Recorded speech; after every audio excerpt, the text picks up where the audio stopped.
Turn on the power switch.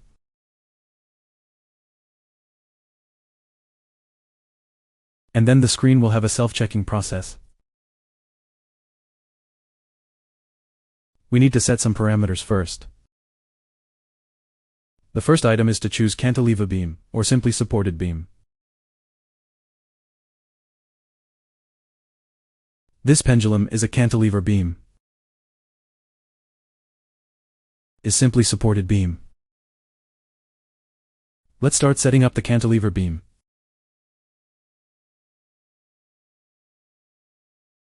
Cantilever beam has only one impact speed of 3.5 meters per second.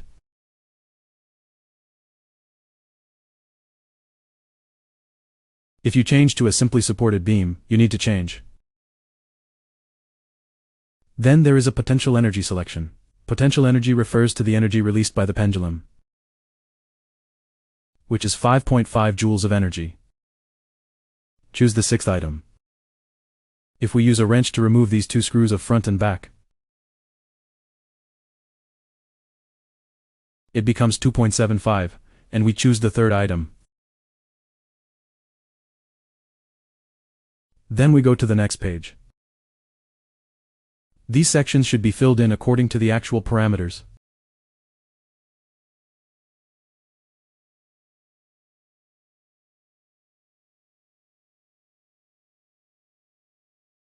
When conducting the width test using national standard splines, the depth of the notch needs to be removed.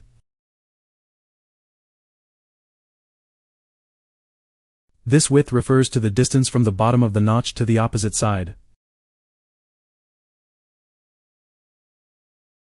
The units can choose according to their own needs. If he is using kilojoules per square meter now,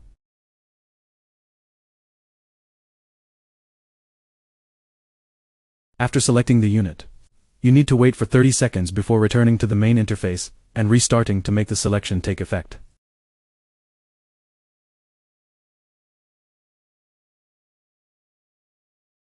The first step in conducting the test is to reset the device when the pendulum is vertical.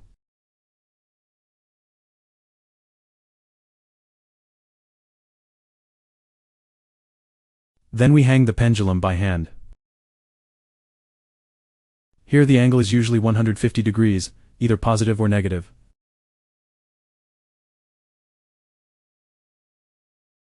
You can switch to the mode you want. Before conducting the test, a loss test needs to be carried out.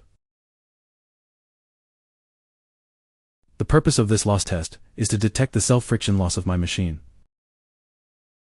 So remember not to do any tests here, and do not add any experiments.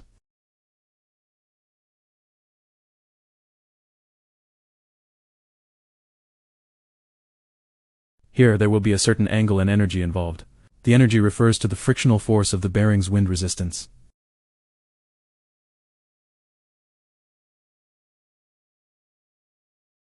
Then we switch the mode to impact test.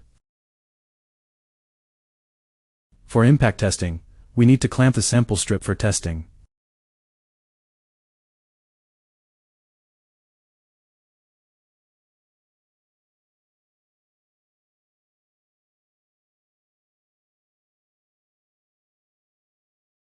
This tool is for the impact test of cantilever beam.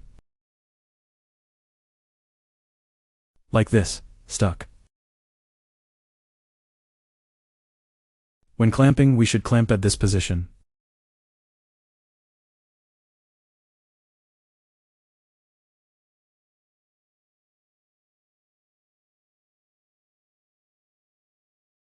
First, clamp it slightly.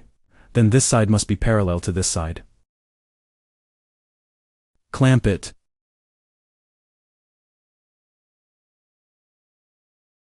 Okay, now after clamping,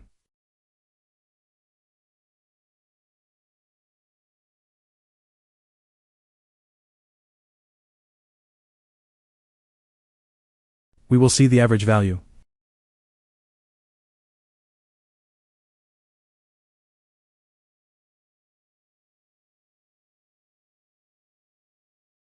The clamping method is the same.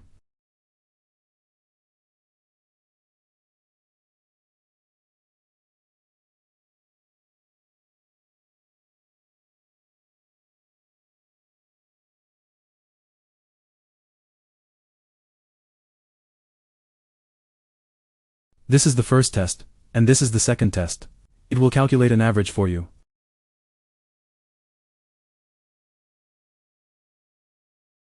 If we want to print this data, just press print. It will print out a test result.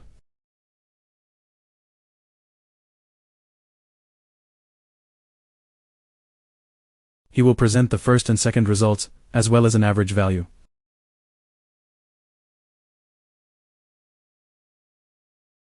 If we test 5 sections, and find that one of them is particularly higher or lower than others, we can manually click to delete it.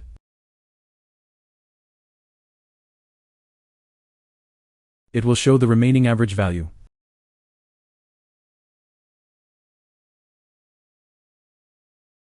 This is a cantilever beam.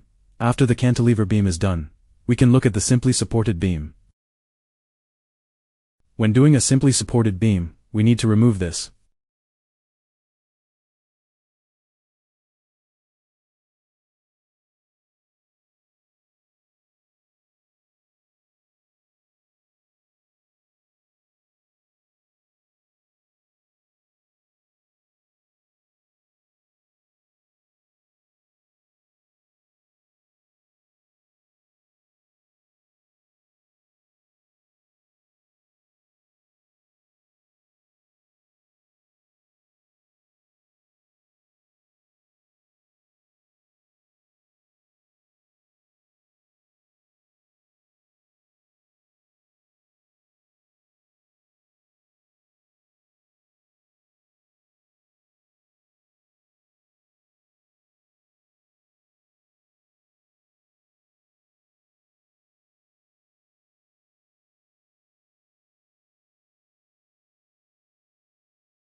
This is to remove the hammer and replace it with a new one.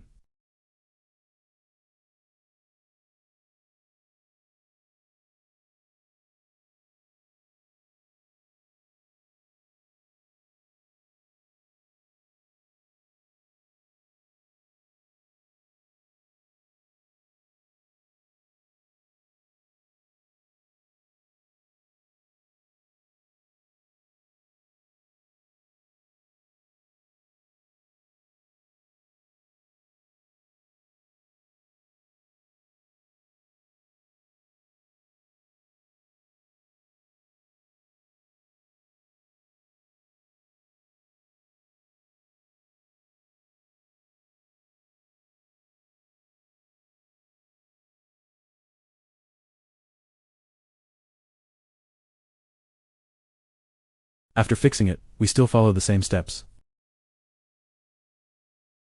Set some parameters inside, set the simply supported beam, and then the impact speed is 2.9.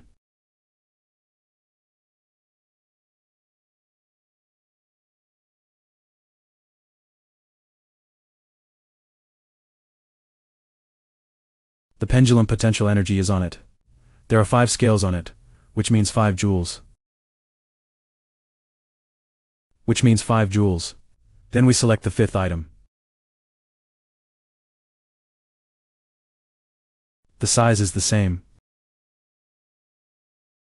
Then we click Exit. Before doing the experiment, delete the previous test results. Click to clear. Hang the pendulum. Then switch the mode to loss test first.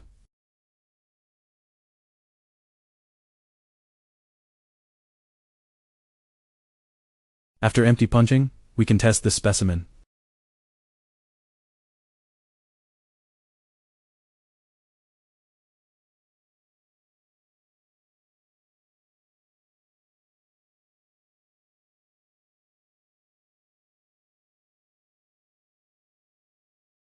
There are 2 types of tests for simply supported beams.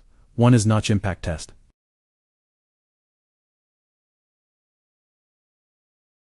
There are two scales here, which can be adjusted. We are pressing 60 span now. Generally, if it's a sample strip 80 long.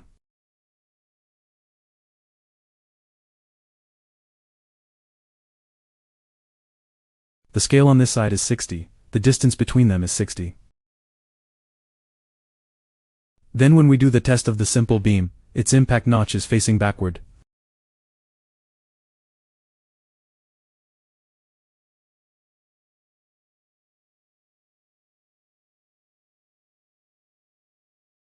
We use this clip to clip it, it's right in the middle.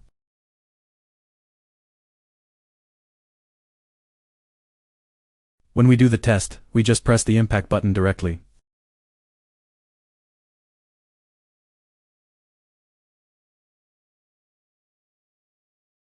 It has been broken.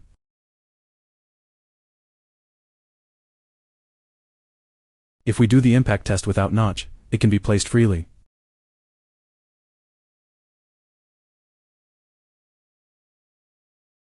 Some materials cannot be broken without a notch. Generally, we do notch impact. After this is done, print it in the same way.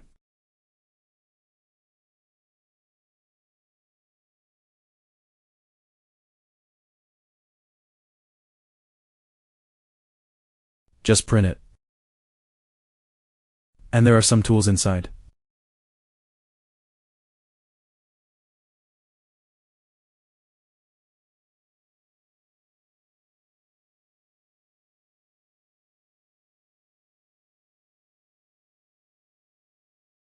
This weight is marked with 4. Just remove these two weights. Clamp it on both sides. The energy it generates is 4 joules. If we use this one, which is marked as 2, then remove it, add 2 weights on each side. It's 2 joules of energy. All the energy is included in this red one.